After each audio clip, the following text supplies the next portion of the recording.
Hi guys, मेरा नाम कुशल है। मैं आईसर भोपाल से हूँ। आज सिग्नल्स और सिस्टम्स कोर्स में हम मॉड्यूल 2.3 सीखेंगे, जो है about this topic of orthogonality.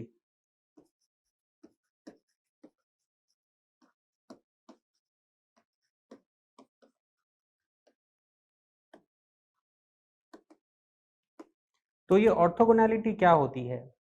आपने जब वेक्टर्स का कॉन्सेप्ट सीखा होगा शायद 11-12 में, तो वहाँ पे आपने ऑर्थोगोनल वेक्टर्स के बारे में जाना होगा।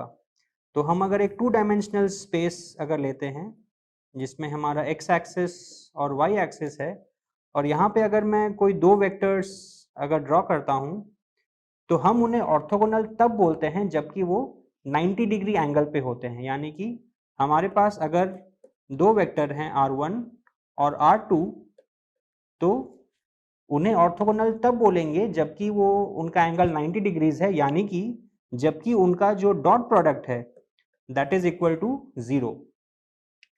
तो ये जो ऑर्थोगोनैलिटी का कॉन्सेप्ट है अबाउट डॉट प्रोडक्ट बीइंग 0, इसे हम फंक्शंस के लिए भी डिफाइन कर सकते हैं। यानी कि हमारे पास अगर 2 फंक्शन हैं f1 of x and f2 of x, तो इसके लिए भी हम इसी तरह का एक इनर प्रोडक्ट या डॉट प्रोडक्ट डिफाइन कर सकते हैं। और जब वो इनर प्रोडक्ट 0 होगा, तब हम ये कह सकते हैं कि ये 2 फंक्शंस ऑर्थोगोनल हैं। तो वो इनर प्रोडक्ट किस तरह से डिफाइन करते हैं, उसे हम इस तरीके से डिनोट करते हैं f1x कॉमा f2x, और उसके साइड में हम ये एंगुलर ब्रैकेट्स लगाते हैं, and that is equal to integral of f1x into f2 of x dx from a to b। अब ये a to b क्या है, ये हम देखेंगे इस पर्टिकुलर सिग्नल प्रोसेसिंग के कॉन्टेक्स्ट में। बट द जनरल डेफिनेशन जो है इनर प्रोडक्ट का, वो इस तरीके से इंटीग्रल को यूज करके होता है। और जब ये इनर प्रोडक्ट का जो वैल्यू है वो 0 होता है, तब हम ये कहेंगे कि ये 2 फंक्शंस ऑर्थोगोनल है। यानी कि f1 and f2 are orthogonal when inner product f1 comma f2 is equal to 0। तो ये है बेसिक डेफिनेशन ऑर्थोगोनैलिटी का। अब इसी के साथ में जुड़ा हुआ एक कॉन्सेप्ट होता है ऑर्थोनॉर्मल, जो कि होता है, अभी ऑर्थोनॉर्मल क्या होता है? तो मान लीजिए कि आपके पास 2 नहीं कई सारे फंक्शंस हैं। आपके पास एक सेट ऑफ फंक्शंस है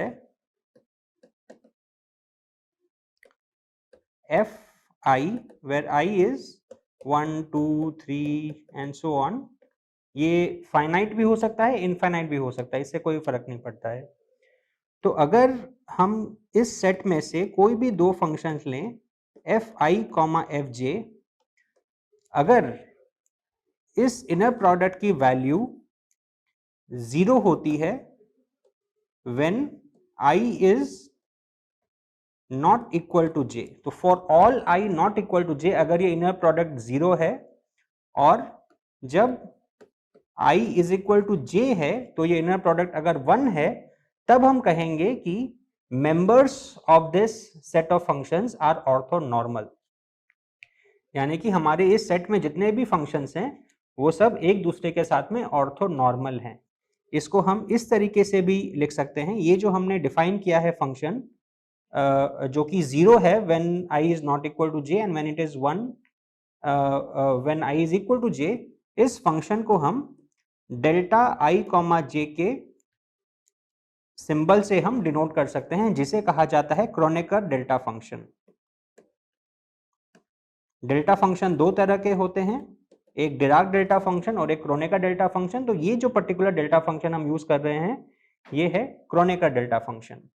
अब ये है बेसिक डेफिनेशन ऑर्थोगोनल फंक्शंस और ऑर्थोनॉर्मल फंक्शंस का। अब हम देखेंगे कि इसके कुछ एग्जांपल्स क्या हैं और वो सिग्नल प्रोसेसिंग में किस तरीके से रेलेवेंट हैं। तो जैसे हमने इसको वेक्टर्स के माध्यम से इंट्रोड्यूस किया, तो जैसे वेक्टर स्पेस में अगेन आपके पास अगर अगेन 2 डायमेंशनल वेक्टर स्पेस में हमारे पास एक अगर हम वेक्टर लेते हैं x और एक वेक्टर लेते हैं y, तो कोई भी और हमारे पास अगर जनरल एक वेक्टर होता है r वेक्टर, तो हम उसे लिख सकते हैं as a superposition of its projections on the x एंड y एक्सिस। तो अगर इस r वेक्टर का प्रोजेक्शन x एक्सिस पे है r1 और y एक्सिस पे है r2, तो हम इसे r1 x hat plus r2 y hat के माध्यम से हम इसे लिख सकते हैं। उसी तरीके से फंक्शन के स्पेस में अगर हमारे पास एक ऑर्थोनॉर्मल फंक्शंस का सेट है, तो फिर किसी भी और फंक्शन को हम इसी तरीके से लिख सकते हैं as a superposition of various orthonormal functions with suitable weights. तो आइए अब देखते हैं कि इन ऑर्थोगोनल फंक्शंस और ऑर्थोनॉर्मल फंक्शंस के कुछ इंपॉर्टेंट एग्जांपल्स क्या हैं। वैसे तो आप कई सारे सेट्स फॉर्म कर सकते हैं फंक्शंस के जो कि ऑर्थोगोनल या ऑर्थोनॉर्मल हैं, लेकिन सिग्नल प्रोसेसिंग के कॉन्टेक्स्ट में जो सबसे ज्यादा इंपॉर्टेंट ऑर्थोनॉर्मल फंक्शंस का सेट है वो है साइनोसॉइड्स, यानी कि sinusoidal functions, cos, sine and so on. तो हम अगर दो साइनोसॉइडल फंक्शंस लेते हैं जिनका पीरियड है 2 पाई, पीरियोडिक फंक्शंस के बारे में हमने पिछले मॉड्यूल में देखा था। So take 2 functions sinusoid with period 2 pi, और क्योंकि इनका पीरियड 2 पाई है तो जो हमारा इंटीग्रल था ऑर्थोगोनल फंक्शन के डेफिनेशन में a टू b जो इंटीग्रेशन हमने किया था, यहाँ पे हम 0 से 2 पाई तक उसे इंटीग्रेट करेंगे। तो सपोज हमारे जो दो फंक्शंस हैं वो हैं sine of t and sine of 2t। आप देख सकते हैं कि ये दोनों फंक्शंस पीरियोडिक हैं विथ पीरियड 2 पाई। तो इन फंक्शंस को हम अगर 0 से 2 पाई तक इंटीग्रेट करते हैं, तो हम यहाँ पे sine a into sine b का फॉर्मूला अगर लगाते हैं तो वो हमारा बन जाएगा इंटीग्रल 0 टू 2 पाई, 1/2 बाहर आ जाएगा और ये हो जाएगा cos of t minus cos of 3t। ये हमने सिर्फ simple sine a into sine b का फॉर्मूला लगाया है। तो अभी जब हमारे पास हमने वो sine a into sine b का फॉर्मूला लगा के हमारे पास जब cos t minus cos 3t आ गया है और अभी हमें इसे सिंपल इंटीग्रेशन करना है 0 टू 2 पाई तक। सो इसे हम अगर इंटीग्रेट करेंगे 0 से 2 पाई तक सिर्फ सिंपल साइनोसॉइड का इंटीग्रल का फॉर्मूला लगा के, तो clearly we can see that the final result will be 0, यानी कि जो फंक्शंस साइन ऑफ t और साइन ऑफ 2t हैं, these two functions are orthogonal to each other. तो इसी तरीके से हम अगर कोई भी साइनोसॉइड लेते हैं जिनका जो आर्ग्यूमेंट है वो अलग है और उन्हें हमें अगर इंटीग्रेट करते हैं ओवर द टाइम पीरियड, तो उसका रिजल्ट 0 होगा।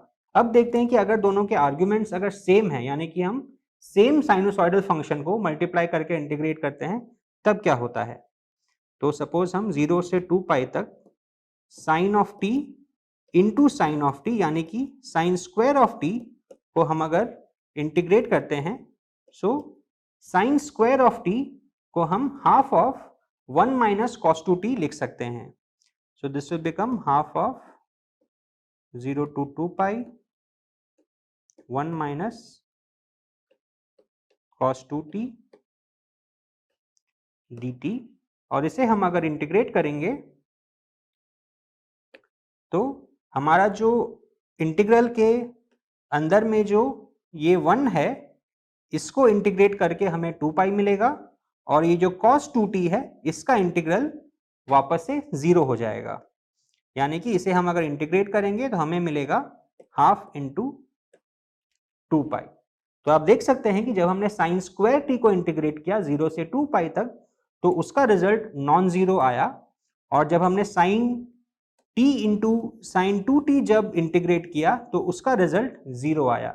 यानी कि अगर हम एक सेट ऑफ फंक्शंस लेते हैं जो कि साइनोसॉइड्स हैं with the same time period, तो वो फंक्शंस एक दूसरे के साथ में ऑर्थोगोनल हैं, क्योंकि हम जब एक दूसरे को मल्टीप्लाई करके इंटीग्रेट करेंगे 0 से 2 पाई तक तो उनका रिजल्ट 0 होगा, पर हम अगर एक फंक्शन को खुद से मल्टीप्लाई करके अगर इंटीग्रेट करेंगे तो उसका रिजल्ट नॉन जीरो आएगा।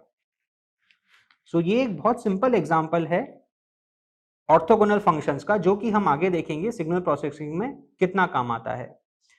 अब इसे हम एक अलग तरीके से भी लिख सकते हैं। आपने फेजर्स के बारे में सीखा होगा, तो जो फेजर्स होते हैं वो बेसिकली साइनोसॉइडल फंक्शंस होते हैं कॉम्प्लेक्स डोमेन में। तो हमारा जो फेजर होता है e पावर j थीटा वो होता है cos theta plus j sin theta, और यहाँ पे j क्या है, j है कॉम्प्लेक्स नंबर रूट ऑफ -1, जो कि हम पहले एक वीडियो में देख चुके हैं। तो ये जो फेजर्स होते हैं ये सिग्नल प्रोसेसिंग में बहुत काम आते हैं, और ये भी एक दूसरे के साथ में ऑर्थोगोनल होते हैं। एक बहुत ही सिंपल एग्जांपल है, आप इंटीग्रेट कीजिए 0 से 2 पाई e पावर jt और e पावर -j/nt, इन दोनों का पीरियड है 2 पाई। तो इसको हम अगर इंटीग्रेट करेंगे ओवर dt, सो इसे हम लिख सकते हैं 0 to 2 पाई, क्योंकि ये दोनों प्रोडक्ट हैं तो इनके मल्टीप्लाई करने के बाद में इनके जो पावर्स हैं वो सिंपली ऐड हो जाएंगे, तो ये हो जाएगा 1 - n t integral over dt। अब ये इंटीग्रल क्या होगा, अगर हमारा n 1 से अलग है तो इसका इंटीग्रल ऑब्वियसली 0 हो जाएगा। इसे देखना बहुत आसान है, आप इस फेजर को एक्सपैंड कीजिए, cos ऑफ 1 - nt plus j sine of 1 - nt आप लिखिए और फिर इसे 0 to 2 पाई इंटीग्रेट कीजिए। अगर n is not equal to 1 तो डेफिनेटली ये इंटीग्रल 0 हो जाएगा, और अगर n इज इक्वल टू 1 तो 1 - n विल बिकम 0, तो ये जो एक्सपोनेंशियल है this will become 1, so integral of 1 over 0 to 2 pi is simply is equal to 2 pi. तो यहाँ पे हम देख सकते हैं कि जो फेजर्स होते हैं वो भी एक दूसरे के साथ में ऑर्थोगोनल होते हैं।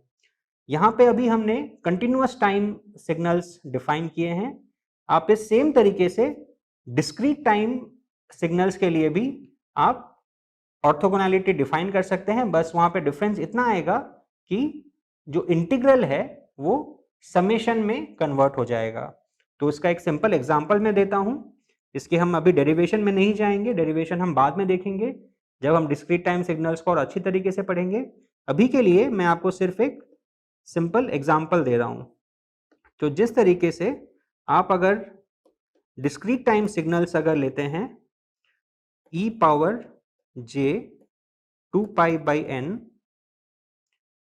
Into small n k minus r, तो यहाँ पे हमने दो फेजर्स लिए हैं, e power j 2 pi by capital N n k और e power j 2 pi by capital N n into minus r। इन दो फेजर्स का प्रोडक्ट लेके हमने उन्हें सम किया है, तो ये जो सम है this becomes capital N if k minus r is equal to 0 plus minus n plus minus 2n and so on, and it is 0 otherwise। तो यहाँ पे हम देख सकते हैं कि जो हमारे डिस्क्रीट टाइम सिग्नल्स हैं उसमें हम इस समेशन के द्वारा हम ऑर्थोगोनैलिटी डिफाइन कर सकते हैं। तो ये ऑर्थोगोनैलिटी का कॉन्सेप्ट बहुत ही इंपॉर्टेंट है, ये बार बार हमारे सिग्नल प्रोसेसिंग फोरियर ट्रांसफॉर्म्स के कॉन्सेप्ट्स में यूज होता है, तो इसे अच्छी तरह समझना बहुत जरूरी है। अगले मॉड्यूल में हम देखेंगे कि हमारे पास अगर कोई टाइम डोमेन सिग्नल है तो उसे हम अगर शिफ्ट करते हैं, स्केल करते हैं, यानी कि अलग अलग तरीके से हम अगर उस टाइम डोमेन को मॉडिफाई करते हैं तो उस सिग्नल को हम किस तरीके से रिप्रेजेंट कर सकते हैं। Thank you.